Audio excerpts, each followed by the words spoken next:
How many teams have reached out to you? Not one. Nobody. The networks. Now, well, they would have to reach out to the Saints. And look, you know this.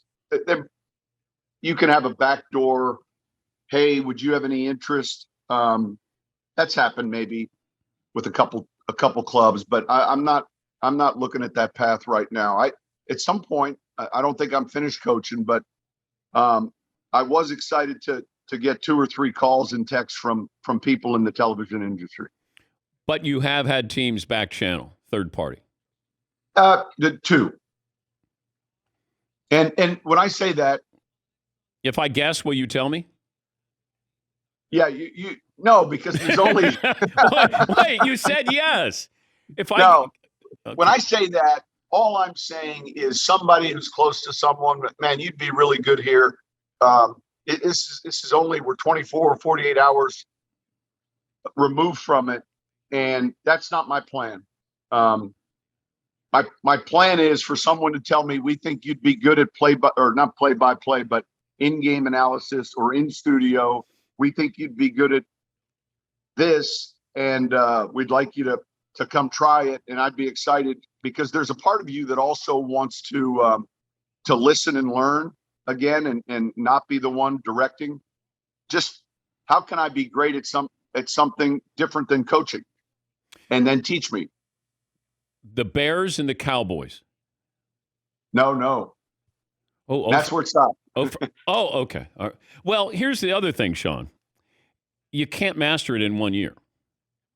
If you're going to do this, you have to go all in and do it.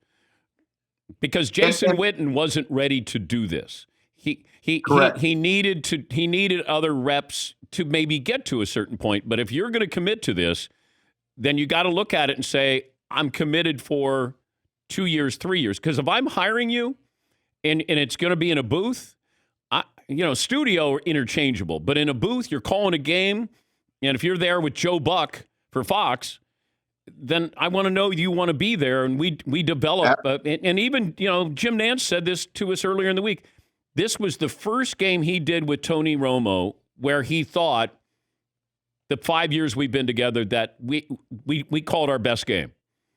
And they're among the elite to ever do it. But that's the commitment you're going to have to make. No, I understand. And I think that's kind of exciting. I said, look, I might coach again because I don't want to say I'm never doing this. And then someday somebody say, well, this is what he told us. I thought, that happens so often with coaches that when Madden left after 10 years, my understanding was he was pursued twice, and then finally took that job with CBS. And I don't think it's possible to dabble in something like that. And it's not possible for me to dabble in anything. And I've watched these progressions and these hires, and I would say I agree with you with what you're saying. Witten didn't have a great surrounding cast either, but interesting to watch Tony's, because the one thing that's apparent is until that individual's on camera for a game or two, it's hard to predict how they're going to be and how the television's going to receive them. Like, it's probably a little bit like a first round pick or a second round pick. We think we've got a vision, and yet I'm sure there've been a lot of misses. And then I'm sure there've been some other ones that, this guy was better than we ever expected.